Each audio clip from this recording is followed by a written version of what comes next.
Hello friends and welcome back to my channel. Friends, नव वर्ष की आपको बहुत बहुत शुभकामनाएं।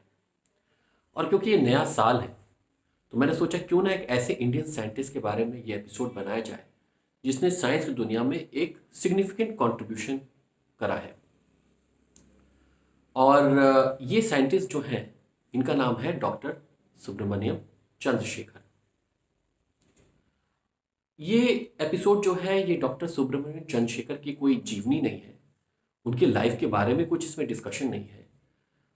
ये एपिसोड है उनकी जो कंट्रीब्यूशन है टू साइंस और उनकी थ्योरीज के बारे में, और जो उन्होंने चैलेंजेस या चुनौतियां फेस करी उसके बारे में।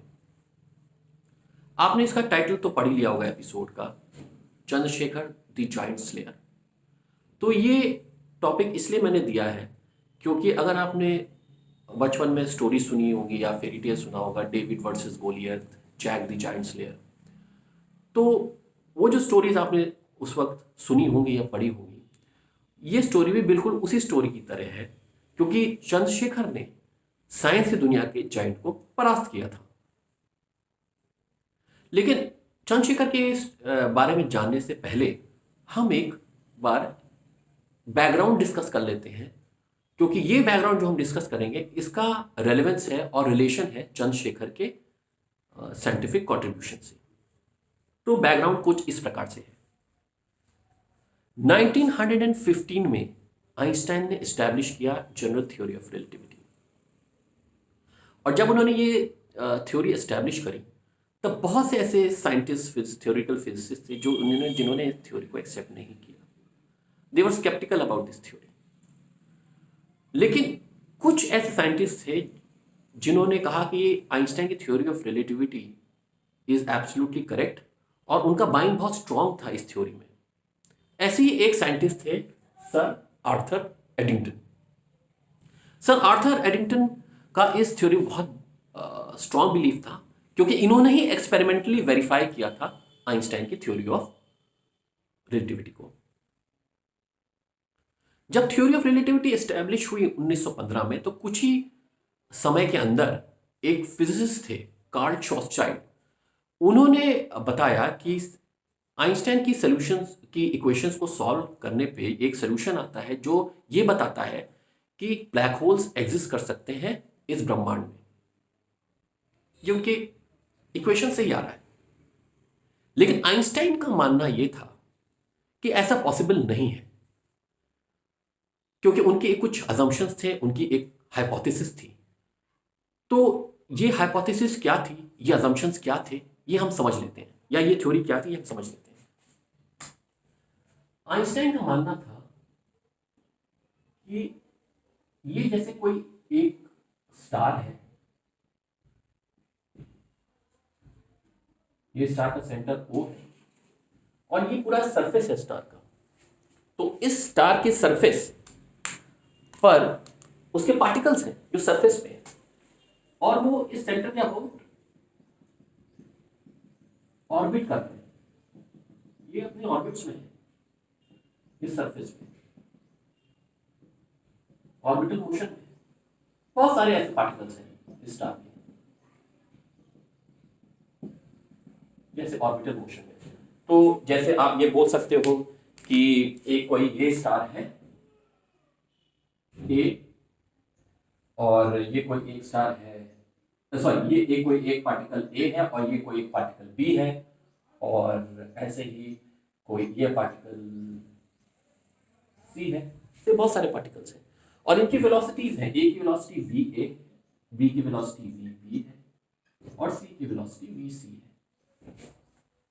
तो आइंस्टाइन ने बोला कि अगर इस स्टार का सर्कमफ्रेंस कम होने लगे, तो जैसे जैसे एक स्टार का सर्कमफ्रेंस कम होगा, इन पार्टिकल्स पे ग्रेविटेशनल पुल बढ़ेगा, और ग्रेविटेशनल पुल बढ़ेगा तो इन स्टार प्रिवेंट करेंगे, they will try to prevent themself from getting pulled in, they will prevent themself, these particles will start will prevent themselves from getting pulled in। और जब कैसे prevent करेंगे अपने आप को पुल इन से बचाने के लिए, their velocities will increase। So VA will increase, VB will increase, and VC will increase, and it will increase significantly. जैसे जैसे ये circumference कम होता जाएगा, they will resist getting pulled in, and their velocities will increase. So VA will increase, VB will increase, and VC will increase. ऐसे बहुत सारे particles की velocity increase होगी, और ये significantly increase होगी. और एक समय आएगा ब्लैक होल जब फॉर्मेशन हो रहा है, that these velocities will breach the speed of light, यानी ये वेलोसिटीज स्पीड ऑफ लाइट से ज्यादा हो जाएंगी. ड्यूरिंग जब ब्लैक होल फॉर्म हो रहा होगा उस टाइम ये वेलोसिटीज जो ये अचीव करेंगी स्पीड ऑफ लाइट से ज्यादा हो जाएगी इनकी वेलोसिटीज. तो आइंस्टाइन ने कहा ये तो पॉसिबल नहीं है, because according to special theory of relativity which is established, nothing can move faster than the speed of light. So black hole formation was in direct conflict with special relativity, and so Einstein said ये possible नहीं, so black holes cannot exist. And Arthur Eddington, Sir Arthur Eddington का भी ऐसा ही मानना था. He also believed, in fact he had some sort of a personal dislike for black holes. ये एक step आगे थे आइंस्टाइन से. फ्रेंड्स, साइंस की दुनिया में कॉन्फ्लिक्ट्स, कॉन्ट्रडिक्शंस एंड पैराडॉक्सेस, ये जब आते हैं तो scientist are pretty happy to encounter such conflicts, contradictions and paradoxes, क्योंकि इनको मालूम है कि अगर इन कॉन्फ्लिक्ट्स, कॉन्ट्रडिक्शन, पैराडॉक्सेस को अगर उन्होंने रिजॉल्व कर लिया, they will get a breakthrough solution, they will get a path breaking solution, they will get the causality, they will get an insight, and probably they will also get the physical reality of the universe. So ये माना जाता है, and in fact ये ऐसा माना जाता है, science thrives on contradictions, conflicts and paradoxes. और बहुत सारी साइंस में थ्योरीज निकली ही इन कॉन्फ्लिक्ट रेजोल्यूशन से. Unlike in the normal life में जो हम लोग कॉन्फ्लिक्ट्स और कॉन्ट्रडिक्शंस फेस करते हैं, we try to avoid it. In science we try to invite it. So coming back, ये कॉन्ट्रडिक्शन आया, ये कॉन्फ्लिक्ट आया, तो आइंस्टाइन और एडिंगटन ने बोला ब्लैक होल्स पॉसिबल नहीं है. लेकिन एडिंगटन ने ये बोला कि ब्लैक होल तो पॉसिबल नहीं है, लेकिन हाँ यूनिवर्स में highly dense stars definitely exist करते हैं, और ऐसे ऑब्जर्व भी करे गए कुछ स्टार्स, और ये स्टार्स थे वाइट ड्वार्फ्स. सो एडिंगटन का मानना ये था कि जो स्टार है वो ग्रेविटेशनल प्रेशर में, उसके अंदर एक्सट्रीम ग्रेविटेशनल प्रेशर्स होते हैं. So what he wanted to say was that if this is a star, ये कोई स्टार है, और इसमें जो ग्रेविटी है, जो ग्रेविटेशनल प्रेशर है, वो इनवर्ड्स है. ये ग्रेविटेशनल प्रेशर क्रश करने की कोशिश करेगा स्टार को इनवर्ड्स.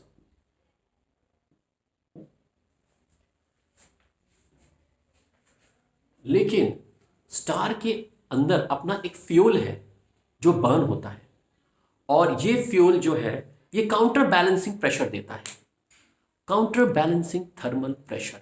तो ये फ्यूल जो है, जो उसका फ्यूल बर्न होता है स्टार का, वो counter balancing thermal pressure generate करता है लाइक दिस, और एक इक्विलिब्रियम एस्टैब्लिश होता है स्टार का, and so star is in an equilibrium.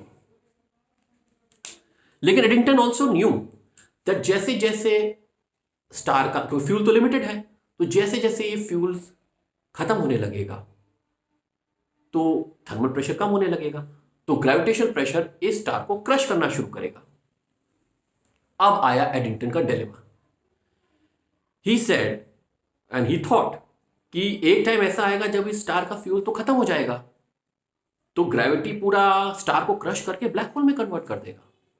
And as I said कि Eddington had a dislike for black holes. He never believed in the theory of black holes. ये बहुत बड़ा dilemma था Eddington का, और एडिंगटन ने कहा हम लोग कुछ तो मिस कर रहे हैं इस कॉन्सेप्ट और इस थ्योरी में। ही थॉट कि कोई ना कोई एक और फोर्स है, कोई प्रेशर है apart from this thermal pressure, जो ये प्रिवेंट करेगा ब्लैक होल फॉर्मेशन और काउंटर बैलेंस करेगा इस ग्रेविटेशनल प्रेशर को। And he started looking out for that. एक फिजिसिस्ट थे फाउलर, उन्होंने एक थ्योरी प्रपोज करी। उन्होंने बोला जब इतने हाई प्रेशर्स और हाई डेंसिटीज होती हैं तो laws of physics break down हो जाते हैं, और ऐसी सिचुएशन में होता क्या है कि जो प्रेशर, एक अंदर प्रेशर डेवलप होता है जिसको बोलते हैं इलेक्ट्रॉन डीजेनरेसी प्रेशर।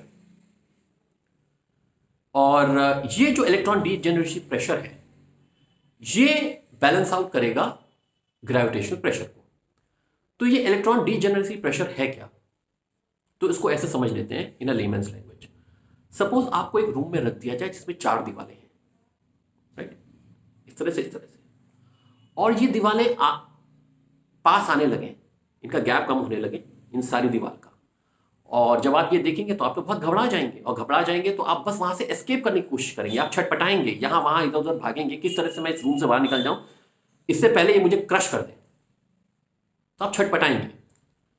ठीक इसी प्रकार इलेक्ट्रॉन भी छटपटाता है।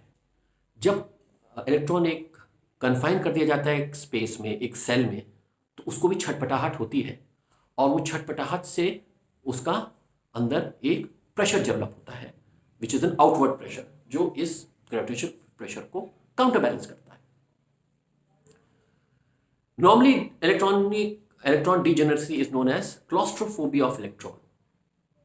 इसको ऐसे भी बोल सकते हैं एलिमेंट टर्म्स में। साइंटिफिक टर्म्स में बात करें तो इसमें इलेक्ट्रॉन का वेव पार्टिकल डुअलिटी नेचर आता है। एक इलेक्ट्रॉन वेव की तरह भी बिहेव करता है, पार्टिकल की तरह भी बिहेव करता है। इन सच कंडीशंस उसका वेव नेचर निकल के आता है। सो इसके अगर हम वेव और पार्टिकल को हम बात करें तो जब हमारा इलेक्ट्रॉन कन्फाइन होने लगता है एक स्मॉल स्पेस में, एक सेल में, तो उसका वेवलेंथ कम होने लगता है। जब वेवलेंथ कम होता है तो एनर्जी बढ़ जाती है, and that generates the pressure, अगर हम इसको सिंपल साइंटिफिक टर्म्स में देखें। So this is what electronic degeneracy pressure was. बहुत अच्छी थ्योरी थी, was very well accepted, and it explained कि how the stars would sustain the gravitational pressure. लेकिन फाउलर ने कुछ चीजें एड्रेस नहीं करी थी अपनी इस थ्योरी में। पहला क्वेश्चन ये था कि ये कौन सा पॉइंट है जहां पर gravitational pressure and degeneracy pressure आके बैलेंस आउट होंगे। So what was that point which was not addressed? और जब ये फिनोमेना होगा तब स्टार का स्ट्रक्चर क्या होगा, सेंटर पे क्या होगा, and right up to the surface of the star, तो स्टेलर स्ट्रक्चर क्या होगा उस टाइम पे। ऐसे कुछ बहुत इंपॉर्टेंट क्वेश्चंस फाउलर ने एड्रेस नहीं करे थे अपने इस थ्योरी में। और जहां पे एंट्री होती है डॉक्टर सुब्रमण्यम चंद्रशेखर की। So Dr. Subramaniam Chandrasekhar started working on these particular aspects, and he started doing a lot of calculations. उन्होंने स्पेशल रिलेटिविटी और क्वांटम मैकेनिक्स को कंबाइन किया और उन्होंने अपनी थ्योरी निकाली, अपना मॉडल निकाला। But there was a lot of mathematics involved, there were a lot of calculations involved in this, and उस ज़माने में उनको ज़रूरत पड़ी एक कंप्यूटर की। और इनफैक्ट उस टाइम के कंप्यूटर और आज के साइंटिफिक कैलकुलेटर जो हमारे हैं उनमें ज़्यादा फ़र्क नहीं है। और उस टाइम पे कंप्यूटर बहुत कम लोगों के पास होते थे, और आर्थर एडिंगटन के पास वो कंप्यूटर था। तो डॉक्टर सुब्रमण्यम चंद्रशेखर ने आर्थर एडिंगटन से वो कंप्यूटर बोरो किया for his calculations, because his model was heavy on calculations, और उन्होंने अपना रिसर्च शुरू किया। आर्थर एडिंगटन चंद्रशेखर को रिपीटेडली विजिट करते थे, वो देखते थे कि चंद्रशेखर क्या काम कर रहे हैं, क्या इंसाइट्स आ रही हैं, क्या कॉन्सेप्ट्स पे वो काम कर रहे हैं, what is the theory that he is working on. और में काफ़ी डिस्कशन भी होता था, and he used to visit him very frequently, just like a teacher जब बच्चा एग्जाम दे रहा होता है तो उसको अपने एक टीचर अपने फेवरेट स्टूडेंट के पास जाकर हमेशा देखता है कि एग्जाम में आके लिख क्या रहा है। कुछ इसी प्रकार से आर्थर एडिंगटन ने चंद्रशेखर को विजिट करते थे और देखते थे वो क्या कर रहे हैं। और फाइनली वो दिन भी आया। वो दिन आया जब चंद्रशेखर को अपना प्रेजेंटेशन देना था 1935 रॉयल एस्ट्रोनॉमिकल सोसाइटी में। लेकिन उस दिन चंद्रशेखर को एक बहुत बड़ा शॉक भी लगा। शॉक इसलिए लगा बिकॉज उसी दिन उसी जगह पर आर्थर एडिंगटन का प्रेजेंटेशन भी था इसी पर्टिकुलर टॉपिक से रिलेटेड, जो डॉक्टर चंद्रशेखर को मालूम ही नहीं था। डॉक्टर चंद्रशेखर को लगा कि अगर इसी सिमिलर टॉपिक पर एडिंगटन को भी अगर देना था प्रेजेंटेशन तो वो हमसे डिस्कस भी कर सकते थे। हमको बताया नहीं उन्होंने कोई डिस्कशन भी नहीं किया। तो वो इस बात से थोड़ा शॉक थे, बट उन्होंने कहा कि कोई बात नहीं, उन्होंने कुछ अपना रिसर्च करी होगी, वो कुछ प्रेजेंट करेंगे आकर। लेकिन यहाँ पर चंद्रशेखर धोखा खा गए। लेकिन धोखा कैसे खाए वो बाद में आता है। पहले वो प्रपोज क्या करना चाहते थे उस प्रेजेंटेशन में चंद्रशेखर, वो हम देखते हैं। तो चंद्रशेखर ने जो कॉन्सेप्ट प्रेजेंट किया वो कुछ इस प्रकार से था।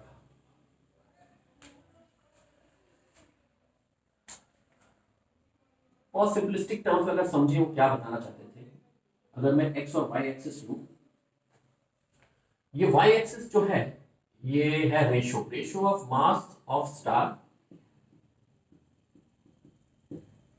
Upon mass of sun. एक रेशो है और ये सर्कमफ्रेंस है।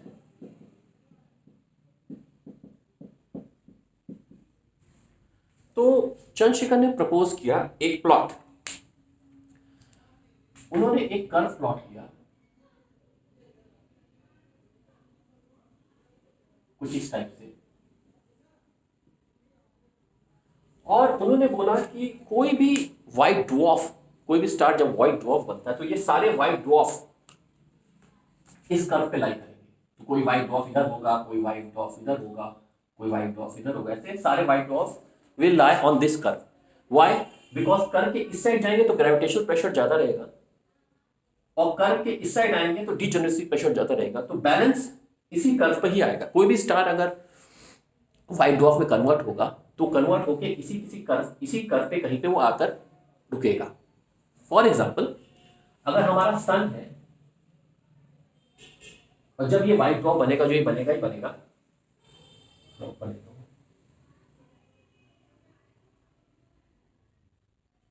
ये व्हाइट ड्वार्फ, तो जब हमारे सन का फ्यूल खत्म होगा धीमे धीमे तो वो इस साइड आना शुरू करेगा कर्व की तरफ, और यहाँ पे आते आते आते आते आते वो कर्व पे जब आएगा यहाँ पे उसको इक्विलिब्रियम मिलेगा, उसके ग्रेविटेशनल प्रेशर और डीजेनरेसी प्रेशर बैलेंस आउट हो जाएंगे और इस कर्व पे आके रुक जाएगा। This is the point where it become white dwarf and will stay there. वो इस साइड नहीं आएगा, बिकॉज इस साइड आएगा तो डीजेनरेसी प्रेशर ज्यादा हो जाएगा, सो वो हो नहीं सकता। यहाँ पे वो बैलेंस है, इस कर्व पे बैलेंस मिलेगा उनको। एंड उनका ये मानना था कि व्हाइट ड्वार्फ्स का मास cannot be more than 1.4 times the mass of the sun. So this is what he proposed as here. All white dwarfs will have a mass less than 1.4 solar masses, which is again was given by him. This is known as Chandrasekhar limit. अब यहाँ पे वो फंस गए, क्योंकि जब उन्होंने अपना पेपर प्रेजेंट किया तो सर आर्थर एडिंगटन ने उनके ऊपर ही सवाल कर दिया, उनकी इस थ्योरी पे सवाल कर दिया। उन्होंने कहा ये थ्योरी गलत है। He said that this theory is wrong, these calculations are wrong. Why? Because he said कि okay, I can understand कि 1.4 सोलर मासेस तक कोई भी होगा व्हाइट ड्वार्फ बन के इस कर्व पे आ जाएगा, but what about a star which has 2 solar masses? ये कोई स्टार है जिसके 2 सोलर मास के बराबर है। ये जब कूल डाउन होगा तो वो भी इस तरफ आएगा, लेकिन जब ये इस तरफ आएगा तो इस तरफ तो आने पे it will never meet this curve. If it does not meet that curve, do you want to say कि ये अल्टीमेटली ब्लैक होल में कन्वर्ट हो जाएगा, बिकॉज ये कर्व को तो मीट ही नहीं करेगा। So what will happen to star which have 2 solar masses, 3 solar masses? Your theory says that they will convert into black holes, and black holes don't exist. So this theory is wrong. ऐसे उन्होंने counter arguments दिए. In fact I don't remember exactly what he said, but शायद कुछ इस type से बोला था कि दिस मैश ऑफ जो डॉक्टर चंद्रशेखर ने ये जो क्वांटम मैकेनिक्स और स्पेशल रिलेटिविटी को जो कंबाइन किया है, this is an unlawful wedlock and it is very absurd, something of this sort he said. And he said that ये जो मैश है दोनों थ्योरीज का, ये इनकरेक्ट मैश है. And then he said that I will give you the correct mesh of relativity and quantum science, and he's proposed his model. बहुत बेइज्जती हुई चंद्रशेखर जी की और वो बहुत डिमोटिवेट हो गए, थोड़ा सा डिप्रेस भी हो गए, क्योंकि उनका मानना था कि अगर इतनी सारी चीज़ें अगर एडिंगटन के दिमाग में थी तो वो उनसे इतनी बार विजिट करते थे, आके डिस्कस कर सकते थे, पर उन्होंने कभी डिस्कस नहीं किया. वो सिर्फ सुनते रहे जब चंद्रशेखर उस वक्त कर रहे थे, और फाइनल डे पे आकर उन्होंने सबके सामने इतनी बेइज्जती कर दी और इनके मॉडल को बोला कि मॉडल तो एब्सर्ड है, बेकार है. और ये सिर्फ इस फोरम में नहीं हुआ, उसके बाद कई ऐसे फोरम थे जहां पे एडिंगटन ने यही किया जो इस फोरम में किया था. जब बहुत अच्छा, एडिंगटन एक ऐसी पर्सनालिटी थे कि दूसरे फिजिसिस्ट और scientist would not go against Eddington. He was too tall a figure, so किसी ने भी क्वेश्चन नहीं किया whether he is correct, he is wrong. Then Chandrasekhar approach Rosenfeld and Niels Bohr, और उनको चंद्रशेखर ने अपने पेपर्स भेजे. नील बोर ने पेपर्स देखे और एडिंगटन के आर्ग्यूमेंट्स को भी पढ़ा, and he went through his work as well. And Niels Bohr concluded that what Chandrasekhar is saying is absolutely correct, his model is absolutely correct, there is nothing wrong in that. तो उनको जो support मिला वो Niels Bohr से मिला. And subsequently धीमे धीमे धीमे धीमे धीमे धीमे दूसरे साइंटिस्ट भी को भी लगा कि what Chandrasekhar is saying is correct. And finally his theory got accepted much later. Friends, Chandrashekhar was right in what he said, calculation wise, observation wise, experimental basis पे भी. It took a long time for him कि उनकी theory accept की जाए by other. Of course Bohr stood because Bohr himself was a big giant at that point of time. But it got proven that Chandrasekhar had killed that giant known as Sir Arthur Eddington.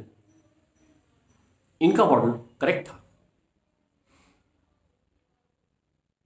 So in fact जो 1.4 lakh solar masses को का जो limit है, इसको बोला जाता है Chandrashekhar limit, and it is taught in technical institutes. And in fact, NASA has a telescope, has an observatory which is known as Chandra X-ray Observatory. ये सब चंद्रशेखर के contribution के कारण हुआ है. Not only this, he made other contributions as well, significant contributions, but this was a little controversial one and a major contribution, of course. I hope you liked the episode, and if you have liked it, please do like and share, subscribe to my channel. और ऐसी बहुत सारी stories मैं आगे भी लेकर आऊँगा और ऐसे बहुत सारे इंटरेस्टिंग फैक्ट्स भी बताऊँगा. Please do right your comments and I look forward with many more stories in the future. Till then, goodbye.